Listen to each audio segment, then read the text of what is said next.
Hello and welcome back, I'm Shelf Unit and this is my continuing Let's Play of Icewind Dale Enhanced Edition, and we are in the Heart of Winter expansion. So I'm going to go probably to the Gravedigger's shack now. I'm just going to quickly turn down the ambient.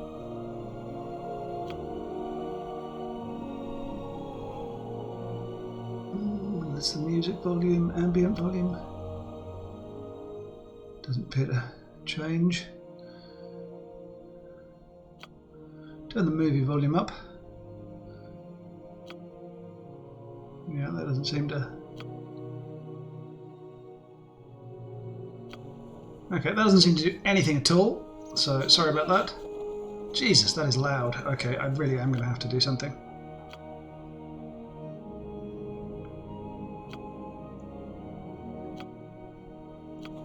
There we go, a little bit quieter I think, but Jesus, that is loud.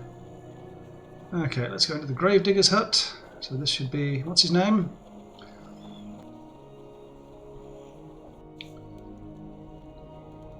Purvis. Nothing else in here but Purvis. You needs a hole? Beg your pardon?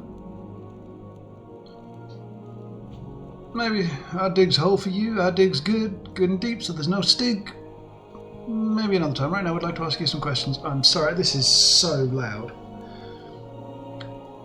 Questions? I knows nothing, I just digs holes. You need a hole? Have you received any sharp blows to the head recently? Huh? Never mind. Farewell.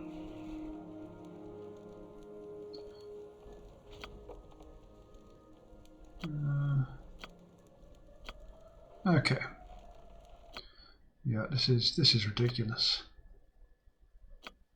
Ambient volume, music volume, done, return to game. Okay, well, nothing to be found in there. We have done the Cooper's place.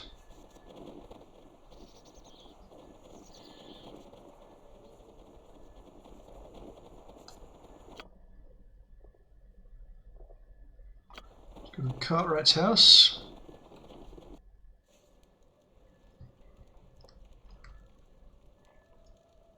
Yes. Okay, let's send you in here.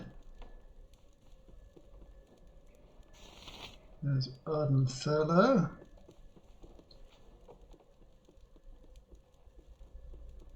Let's shut the door before she can come through it. I don't think they can go through doors.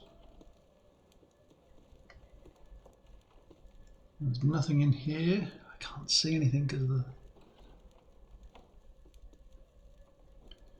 Oh, let's see if there's a trap in that.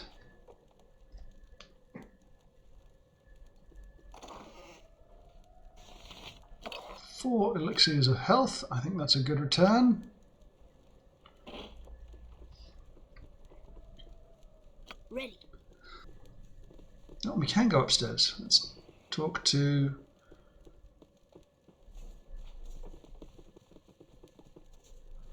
this woman. I beg your pardon, but I do not recall giving you leave to enter my home. I suggest you leave here at once, or I shall be forced to call down my husband to deal with you. Actually, we've come to speak with Beldamar. Is he your husband? Unfortunately, yes. I'll never forgive my father for marrying me to such a churlish lout. If he could only see the deplorable conditions I've been forced to endure as the wife of a second-rate businessman. You don't sound like you're very happy here. Very perceptive of you. I am the hapless victim of an arranged marriage. I never imagined my life would turn out this way, all alone in this wooden shack, married to a buffoon like Beldamar. I take it you don't get many guests? Hardly. Only the occasional boorish tradesman that shuffled in to beg my husband for business, although we did have one guest stay with us several nights ago. Queer fellow, that one. Yes, we heard. He was a representative from the town's council, wasn't he? I can't say. I hardly spoke more than 2 words to him. Beldamar ushered him up to his private study the moment he arrived. The two of them were up all night talking, and then he was off the next morning. What did he look like? He was a southern gentleman, I believe. He was rather tall and fairly handsome. I remember he wore a patch over one eye. Yeah, didn't suit him at all. Made him seem somewhat roguish. What sort of business is your husband in? Beldamar is a cartwright by trade. He's made his fortune by supplying caravan wagons to the trading costers in the region. Judging by the size of your home, I'd say wagon making must be a lucrative business in those parts.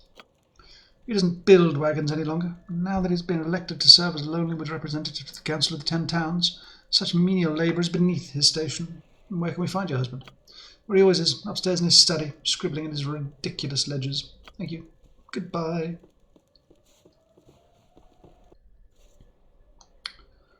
I'm listening. Okay. Fine by me. So, let's have a look in this bedroom.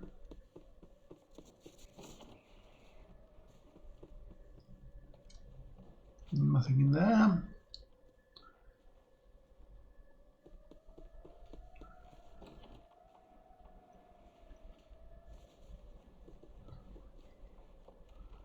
It does not look like there's anything in there. What's up? I'll take care of it. Quick save, and we will go in here. Yes. Since he doesn't automatically.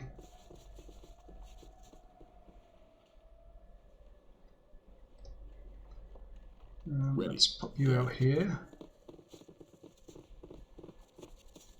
Ready. Righto. Quick save.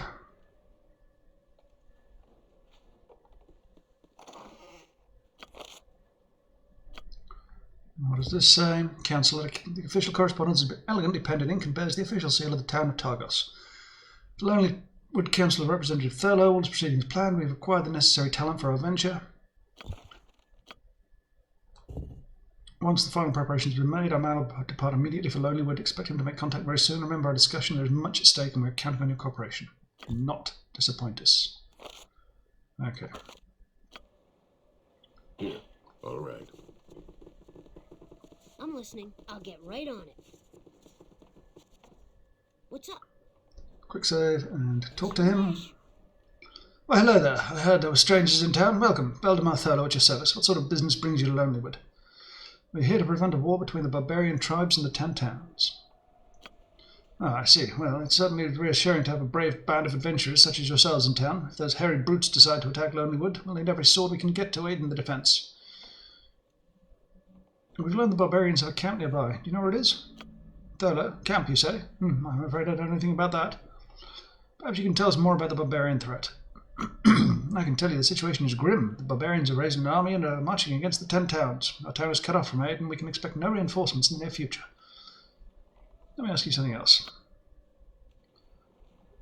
We heard about a one-eyed stranger who stayed as your guest recently. Is it true that he was a delegate sent by the 10 Towns? Why, yes, as a matter of fact he was. He stopped here in Lonelywood on his way to the barbarian camp. As the town representative, I thought it was my duty to aid his mission by providing food and lodging. I thought you said the town was cut off from aid. How did he manage to get through to the Lonelywood? That's a good question, to be honest. I haven't the slightest a clue how he made it through. He arrived alone, though perhaps he managed to slip past the barbarians undetected. Perhaps. You said he was on his way to the barbarian camp. You told us you didn't know anything about a camp. Of course I know about it. If my memory serves, you specifically asked if I knew the location of the camp. I do not. The delegate did not share that information with me. I thought you said... Thanks for the information. Farewell. Well, that was fairly K-rap. As you wish. That's all we're going to get out of that. I'm just going to drop those off in there. And these off in here. And then we'll come up to the trapper's hut.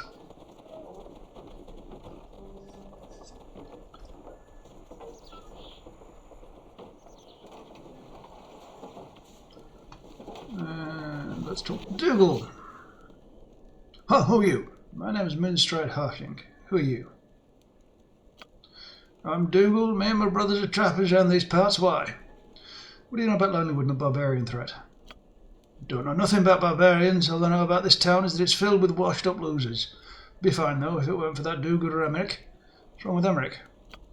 Emmeric's this ranger who lives further toward Lake. He acts like he's a law around here. He's just a snivelling brat. Next time he messes with our traps, he'll regret it. Farewell, Dougal. And Dolan. Digby says if we catch 1, 2, 3, 4, 5, 6, 7, 8 more rabbits, we can have a party. Party, party, party! Ha ha! Who are you? Dolan! I'm Dolan. My brother's name's Digby, and I have another brother. His name's not Digby, though. It's Dougal. Interesting. What do you do here, Dolan? Catch rabbits in forest. Sometimes we catch elk, too. Some bears, sometimes. One time I caught Dougal. So funny. He didn't laugh, though. Do you know anything about Lonelywood and the barbarian threat? But is that a type of bear? And what do your brothers do? Well, the rabbits drink firewater too. They don't let me have it though. If I do, they say I become a crazy bastard. Farewell, Dolan. And nothing in here either. Okay, so been to.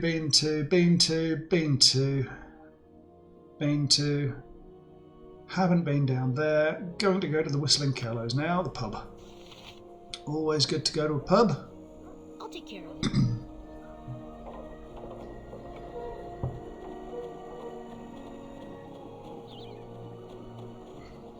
See if there's anything in there we can purchase.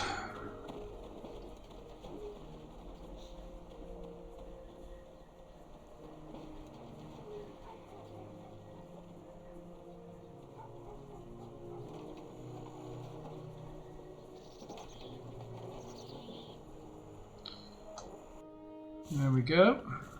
Oh, we can go there. Right. Okay.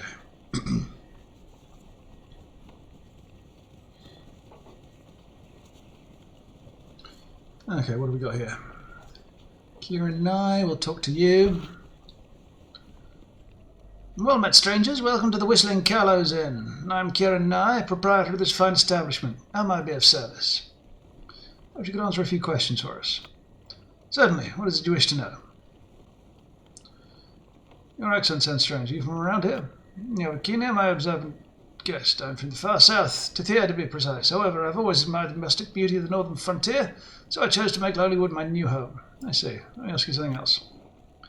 What can you tell us about the barbarians rumoured to be threatening Dale? I know very little about the threat, save that I believe it's very real. A dolorous pall now hangs over the residents of this town, bewitching them with unease. I've heard the barbarians have a camp nearby. Do you know where it is? No, but I did overhear that a dwarven fellow talking about his encounter with a barbarian scouting party. Perhaps he may know the location of the camp. I want to ask him yourself. I see. Let me ask you something else. Whistling Gallows, a strange name for an inn. Aye, it is strange, yet well deserved. You see, the original owner of this inn was a less than reputable man who... Man, Skeld was no man. He was a brutal savage, a half-ogre, who took pleasure in beating unruly patrons within an inch of their lives. And those who had the misfortune of truly upsetting the brute found themselves dancing at the end of a rope. Yes, it is said that he was fond of using that dead tree out front as a sort of impromptu gallows. The inn was known as Skeld's Place. However, it didn't take long for word of Skeld's cruelty to spread. Indeed, many a traveller that lodged here at the inn spent a sleepless night lying in bed, listening to the eerie sound of the cold winter wind as it whistled through the frozen corpses dangling from the tree outside. However, that unfortunate business is all in the past. Skeld is dead and buried, and now I am the proprietor of this inn. The only legacy that remains of Skeld's brief yet brutal tenure is the establishment's name, the Whistling Gallows Inn. How about a drink? Okay. Done. Actually, no. Yeah, done. You are Murdoch. What's this? Why, look here, Master Kieran. It seems the Lady Tamora has blessed your coffers this season after all. This hardy band of brave-looking souls will surely keep your kegs flowing well into the night. We haven't come for a drink. We're on an urgent quest to prevent war with the barbarians in these parts. Aha, stalwart troop of courageous adventurers on a quest for honour and glory. I was once like you, full of fire and spirit. These days I'm simply content to be full of drink. You speak rather well for a man who admits to being a drunkard. Who are you? My name is Murdoch of Achne, wandering bard and failure extraordinaire. Welcome to Lonelywood. It's a pleasure to make your acquaintance. Well, Murdoch, perhaps you can tell us of recent goings-on in this part of the Dale. As you wish, we ought to know. What can you tell us about the barbarians rumoured to be threatening the Dale? It is no rumour. There have been numerous reports of a huge army of tribesmen moving southward toward the Dale. I assure you the threat of barbarians posed to Lonelywood and the rest of the towns is very real. We've heard the barbarians have a camp nearby. Do you know where it is? Can't say that I do. However, you see that rugged dwarven gentleman at the table over there? I believe he might be able to point you in the right direction. Oh, I see. Let me ask you something else. Well, you seem like an interesting fellow. Tell us more of yourself. My name is Murdoch of Orkney, wandering bard and failure extraordinaire. Blah, blah, blah. Never heard of Orkney. How far away is it? Not surprised you haven't heard of it. Orkney is a small kingdom that clings to the windy foothills of the spine of the World Mountains. Lies upon the trade route just beyond the pass, several days' journey to the south. Although for me, Orkney is much, much further away than you could possibly imagine. What do you mean? I mean that I'm destined to never again set foot within the borders of my homeland. I'm dead to Orkney. Why, were you banished or something? Indeed, although it is a banishment imposed by my own actions, or inactions rather. Alas, it is a sad tale, one that I did not wish to burden you with. Wait, don't mind. Please tell us your tale. I'm flattered by your request, but I'm afraid there is no art left in me. The best I can manage these days are a few uninspired words accompanied by sour notes plucked from broken heartstrings. Stop being so dramatic, Murdo. Your silver tongue may be a bit tarnished from all the wine, but we still manage to squeeze a good few performances from you from time to time. Oh, well said, my friend, though I would have to say those few good performances were inspired by the excess of drink rather than the absence of it. Can I buy you a drink in exchange for a tale? Very well, you supply the coin. I shall spin a tale, though I cannot promise you you'll get your money's worth. Yes, 10 gold. Should fetch you enough wine for a star performance. Oh, my lady, you honour me with this noble gesture. I would not dare to offend you by refusing such generosity. Very well, if it is a tale you desire, then a tale you shall have. Now, put yourselves at ease, my friends. The story I am about to tell is a true account, and like all truths, should be received with the utmost attention to detail. Go on, we're listening. There once was a time many years ago when my heart, like a smith's forge, was aglow with the brightly burning flames of passion. I was a bard, as was the fashion. I travelled the land, stopping each night to perform to kind hosts who would invite. Of fortune, glory, and other things, such things that strike the fancies of peasants and kings. Far and wide throughout the realms did I roam. Song was my life, and the road was my home. Song was my life, until one day, as I happened by chance to be entertaining with song and dance, from which he read with a baritone voice, Hear ye, hear ye, let the kingdom rejoice. The Princess of Orkney. Oops. Okay.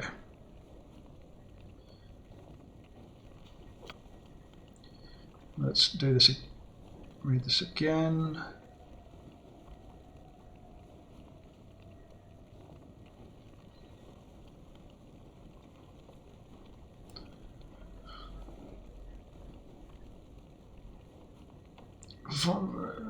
Each ballad, a wandering minstrel, in for a meal. To each ballad I sang, I did always appeal to both nobility and commoner, for I did sing of virtue and honour, of fortune, glory, and other such things.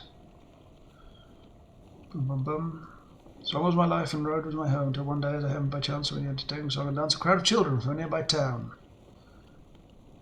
When along came a servant to the crown, a loyal steward of Orkney was he, in his hands he bore a royal decree, from which he read with a baritone voice, He, let the kingdom rejoice, the Princess of Orkney shall soon be wed. To the King's magistrate, Lord Hugh the Red, His Majesty does graciously extend an invitation for all to attend tonight's festivities at the castle, to honour his most worthy vassal. For the rest of his words I did not wait, like an arrow I shot straight for the gate. For he welcomed me into his court, and treated me as an honoured guest. In return I did promise him my best, and even offered to compose a tune so lovely it would make his subjects swoon. Indeed, that night I did keep my word, and sang such a ballad that none had heard. Gaze of an angel, lovely and sweet, was the young princess that captured my heart, and for her I sang with all of my art, pouring my soul out with each ringing note, until no more sound could come from my throat. And when at last my performance did end, the king himself was the first to commend. As an honoured guest until the day his beloved daughter was to be wed, to his chief magistrate, Lord Hugh the Red, I humbly agreed, though I did not know how strong my love for the princess would grow, for each passing day was spent at her side, and often upon horseback we did ride. And how she wished she were free instead, to follow her heart and marry for love. Oh, how I prayed for the heavens above, for my chance to make the princess my own, but Tadmora's dice had already been thrown. As I pined in vain, the nights quickly passed. The day of the wedding came at last. To marry the magistrate and forswear her one true love, at which point she did turn, and spoke words for which my heart did yearn. I love thee, Mordor, and were it my say, I would gladly marry you on this day. Upon hearing the words, the groom went pale. He turned to the king and started to rail, and could not be wed to some low-born swine. The king was torn, for his daughter was dear, but the laws of the kingdom were quite clear. So in silence he stood shaking his head, until at last it was Lord Hugh the Red who proposed a solution, nay, a scheme, which at that moment in time it did seem by law to bestow the title of knight upon any man who succeeds in a quest. In addition, he did further suggest that because I was not of noble birth, there was but one way to prove my worth. Journey to the north where the Icewind blows. And there you must find the fabled glacier rose. The hand of the princess he would concede, so with hope in my heart I sallied forth and began my journey through the frozen north. For 3 years I did search both high and low, across seas of ice and mountains of snow. I visited all 10 towns of Icewind Dale, but alas, it seems I was destined to fail. After 4 long years I gave up my search and traded my quest for this lonely perch, for here it was upon this very stool that I realized I'd been played for a fool. For as surely as the Icewind blows, there's no such thing as a glacier rose. A most excellent tale. Farewell, Murdoch. Okay. Let's talk to Hobart Stubbletoes. Ah, there you are. I was beginning to wonder if I had the right place. Hail and well met and all that rubbish. Name's Stubbletoes. Hobart Stubbletoes. Unless I'm mistaken, you must be the legendary heroes of Icewind Dale, yes? Perhaps. Perhaps. I don't have time for perhaps. Either you are or you aren't. What's it going to be? Oh, very well, yes, we are the heroes of Icewind Dale. Oh, I've come a long way to find you. If you are in fact heroes, then I'm sure you'd be interested in undertaking a dangerous yet potentially rewarding mission. That is, after all, the sort of thing you heroes do, right? Sure, what did you have in mind? There's a ruined castle I know of, not far from here. Men whisper that great treasure awaits inside, guarded by fell beasts and devious traps. All who have entered well and died. Where is this castle? I can't tell you. I can show you, though. Listen, if you come with me, you can see for yourself. Make some money and save a few people from an awful fate. And maybe some washed-up bard will write a pretty song about it. What do you say? Why do you want us to come with you? Oh, I can see those wheels turning in your mind. Maybe you are clever enough. I'm in this purely for profit. A frugal man can live quite well off the scraps of adventures. Nothing wrong with that, eh? Very well, we shall accompany you. Wonderful. I'll take you there right away. Now, just give me a few moments. How do I work this thing? Here's... Ah!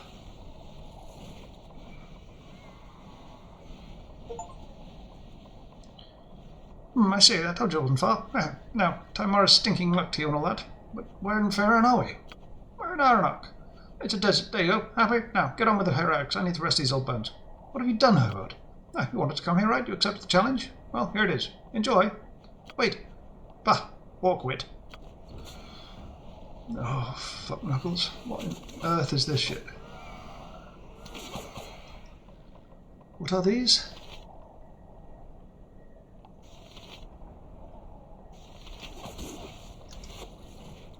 I'm here. Okay. On my way. Yes.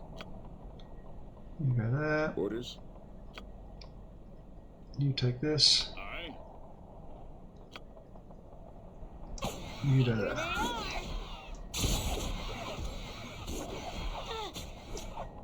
Give the word. Okay, you Make come over way. here.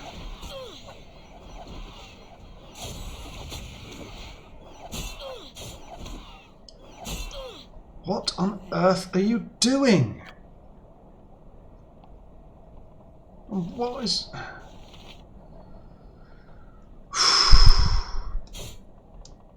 What do you want? Consider it done. Oh my god, what the fuck are you doing? Oh god, I don't understand what's happening here.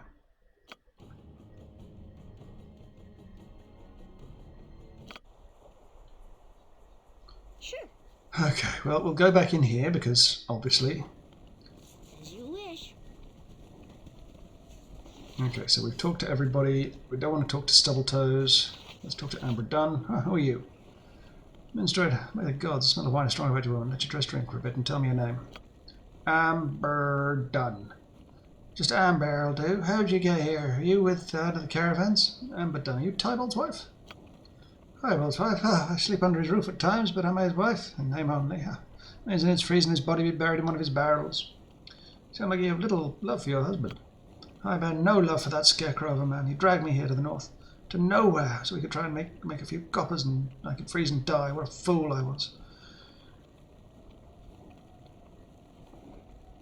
If life is such a burden, why don't you leave? You think I haven't tried? What do you know? Caravans aren't running now, and every man I bet promises to take me south, and then leaves me here. You're willing to get away from your family and the town so much you'd give your body to a stranger? I would sleep with a garrison if it meant warmer climes and escape from this frigid hell. Have you no shame, woman? What happened to you to drive you to such a state? My husband, that fool Tybalt, brought us here to the north, promising a bright new future. Now years have passed, and he still labours in his shop. My daughter's a wild thing, more wolf than girl. It's not what I wished in my life, and I would do anything to leave it and start anew. So you decided to become every man's thing in the hopes they can promise you something more? You truly are a fool to surrender yourself twice.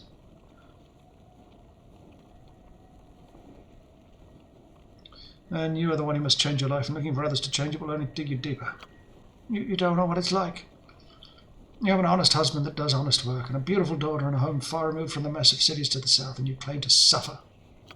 You talk nonsense. My husband makes coppers barely enough to save from month to month, and my daughter's wilder than the barbarians. So your husband makes enough to save. Your daughter has the strength of a barbarian, and you spit on such blessings. Go to your family. They need you, and you need them. It's too late for such things. Too much damage has been done. Replace it with your family. It's not too late. Find your strength and go to them. I will try. You brought the Dunn family closer together. Ha! By the power of misogyny and gaslighting. Yeah!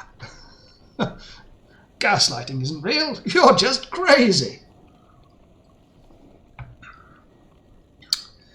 That's all I ask. Farewell, Amber. Okay. That's quick save, so we are done with that. And Ronald Tunnelfist. Arr, what you be wanting, stranger? Can't ye see I be enemy cups?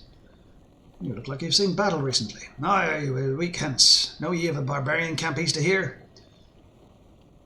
Yes, I heard the barbarians have gathered nearby. Well, me and the fellows are sent by the clan to scout the camp. Damn savages spotted us and set on us like a pack of dogs. We were backed against the bluff with nowhere to run. We knew we were trapped, so we had 'em. If we were to die, we were not alone, not to die alone. All me fellows fell to those savages' blades. I knew me time had come, and I steadied myself for their blows. Sudden like, this deep voice booms out, and they steps back. The giant of a man comes forward and glares at me. Must have been 7 feet tall, and he was wearing a marking of a king. Carried a double-bladed axe bigger than myself. What happened next? He raises his axe and swings at me, almost had me too. He was so fast with the blade I barely raised my shield in time to block the blow.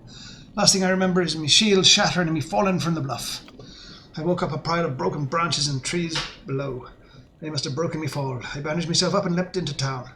Been here ever since. Anything else you can tell me about the barbarians? Not a thing. My fellows never made it to the camp proper. Plenty of guards alert as well. What do you intend to do next? As soon as I be fit to travel, I'll report back to the clan. Back to the clan elders. Of course, to take next. Until then I be mourning the loss of me fellows. I must take my leave. Farewell. I need to talk to you again. Who are you again? I be Ronald Tunnelfist of the Clan Battlehammer, and who do I have the pleasure of being pestered by? Moonstride Halfling. Ronald, pleasure to meet you. Oh yes, pleasure to meet you, friends. Now speak your mind, what do you be wanting? Ba-ba-ba. Ba-ba-ba. Ba-ba. Ba-ba. Ba-ba. Take my leave. Okay. Right, let's send my As you wish. halfling through here.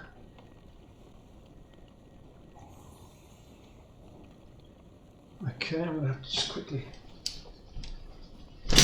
There we go, I can't see a damn thing there.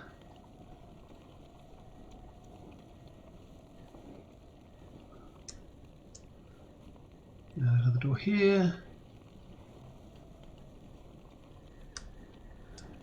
And a door here.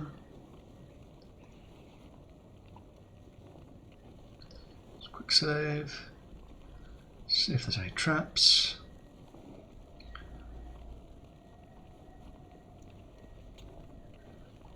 It's locked.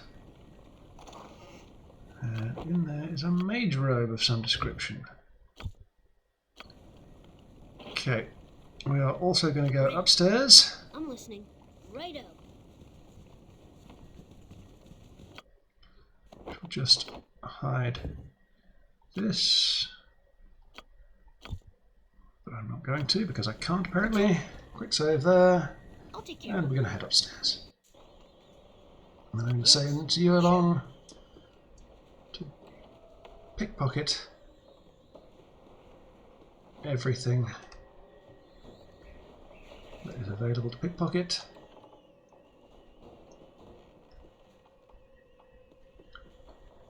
Come on, you stupid muppet.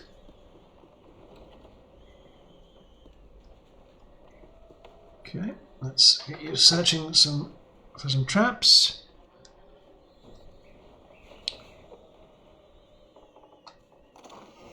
And a single gold piece. Profit!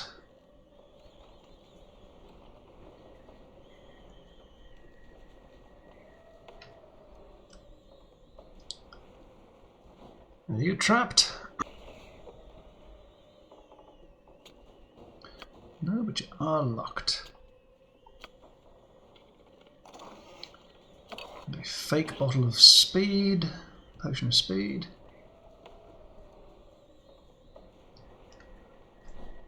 Are you trapped? I'll be slightly disappointed if there isn't something that's trapped up here. Another mage robe.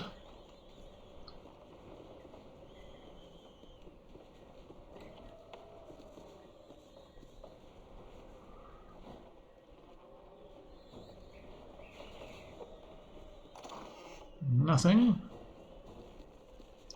Come on. Pathfinding.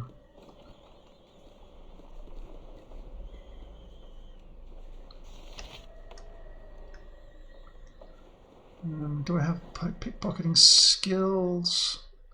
45. It's not great.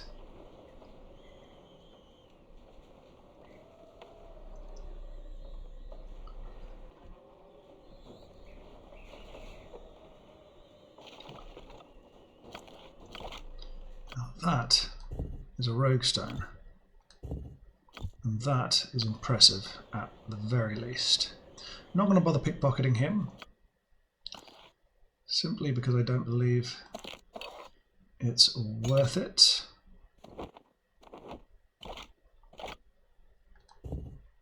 Basic traveller's robe. Oh yes, it's you I need to put this for. And translocation arrows again. I'll give you those to you simply because I don't have any space left in my archery basket. Ready. Okay, let's head out of here. So we've just got the ranger's cabin now to do. Right up.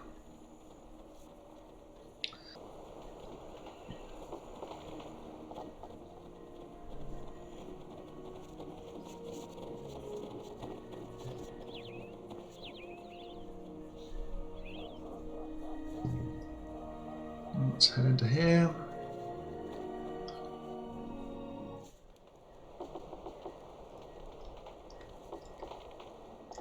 As you wish. Any doors? No, just this guy here. Emmerich Hawk, well met strangers. What can I do for you? So you're Emmerich, we've heard much about you. And you have me at a disadvantage, for I know nothing of you. Tell me, what business does a party of well-armed adventurers have out here in Lonelywood? We're here to prevent a war between the barbarians and the 10 Towns. Oh, I see, no small task, even for an obviously experienced band such as yourselves. Nevertheless, your goal is a worthy one. Is there anything I can do to aid you? Just ask. Perhaps you could answer a few questions for us. What do you want to know? What can you tell me of the barbarian threat? For the past week or so, droves of barbarians have been spotted moving steadily southwards towards the 10 Towns. It's much too late in the season for the tribes to be following the migration of the reindeer herd. I fear their presence here could only mean one thing: war. We've heard the barbarians have a camp nearby. Do you know where it is? I've noticed that the eastern edge of the forest has been unusually quiet these past few days, almost as if something has driven the animals out.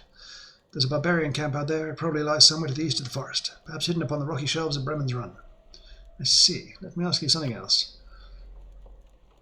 I'd like to know more about the town of Lonelywood. Sorry, but I'm not really one for gossip. You see, I spend most of my time outside of the town, looking after the forest. So you're some kind of guardian of the forest? Guardian? Perhaps once I may have been worthy of such a role, before I lost the favour of the Forest Father. But now that he's taken his blessing from me, I'm just another man that lives in the shadow of the forest. Who's the Forest Father? Forest Father is this eternal guardian of the forest. He's the god of all wild and untamed nature throughout Faerun. Priests and druids of the realms call him Sylvanus, though he is known by many names. Why have you fallen from his favour?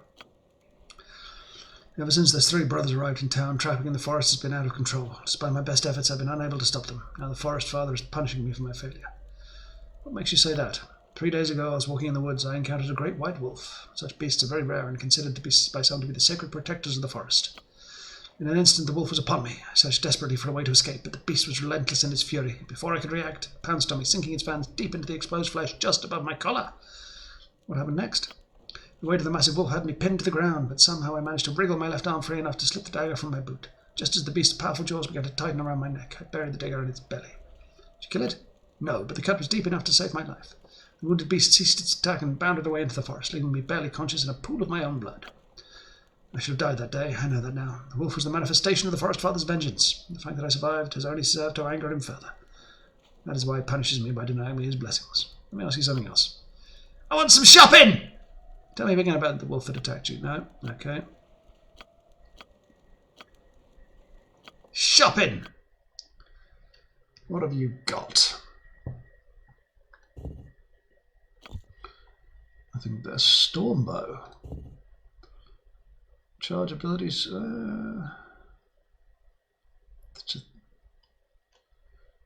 Thaco +2, damage +3. It's not that impressive, to be perfectly honest. But you do sell arrows +1 and +2.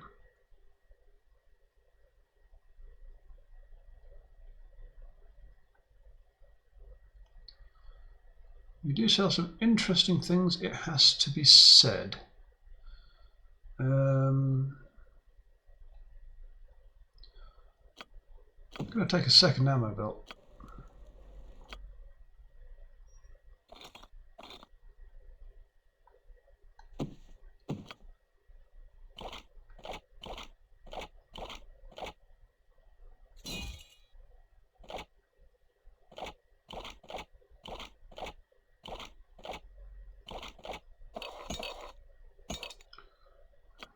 Yeah, second ammo belt, always a winner.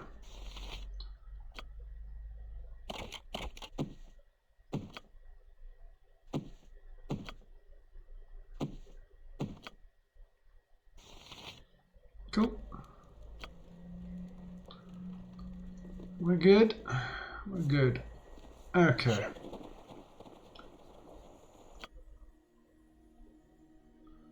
And with that, I think we are going to head out east. But that will have to be next time. I'm not going to go through the portal here, and I'm not going to talk to the guy there. I think I need to get some experience, another level under me first, before I go through these things. So I will say thank you ever so much for watching. If you've enjoyed, please subscribe. If not, don't worry about it. Thank you again, and I will see you next time. Goodbye.